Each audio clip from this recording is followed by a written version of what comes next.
I think we need to reflect on history just a little bit.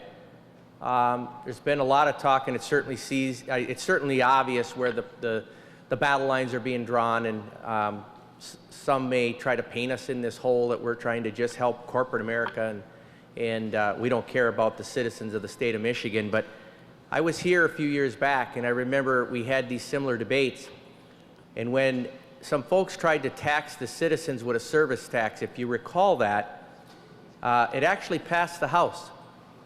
And it only lasted for about 3 weeks because the people spoke up so loud and clear that they'd had enough of the government taxing them and that they better get their affairs in order. They pulled that bill back. I believe it was about 3 weeks. So what did we decide to do back then? We decided that let's go get the business community because they got money. We'll just go get them, rather than honestly looking at this government and find a way to try and reform this government to spend the money we had. We said we'll go attack business, and that's just what we did, and that was the birth of the 22% surcharge we put on top of the business tax, and we all saw the results of that.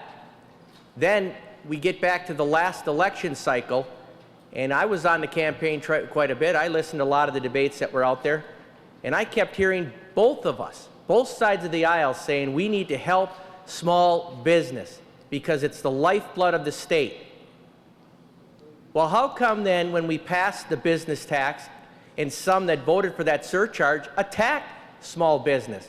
How come when you look at voting records, and I would suggest people do that, a lot of my colleagues on the other side, they can barely hit a 10% voting record with small business. Why is that? It seems to me it's pretty obvious. We use the rhetoric to attack business, and we always do it in the framework of big business, big corporate people. We got to get them.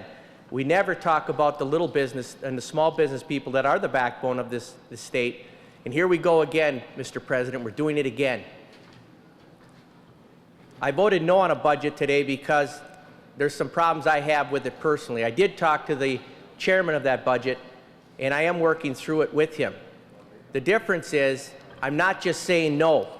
I'm trying to come up with solutions to help us get to a balanced budget. I have sat here and listened to nothing but no. That's all I've heard from the other side. If you want to say no to these budgets, that's your right. Say no. But tell us what your solution is.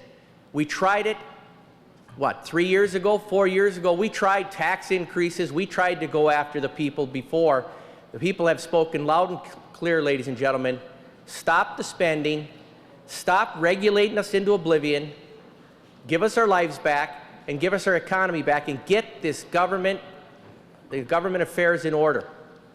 That was loud and clear. So my suggestion is, instead of just attacking, how about we come up with solutions, and I'm all ears.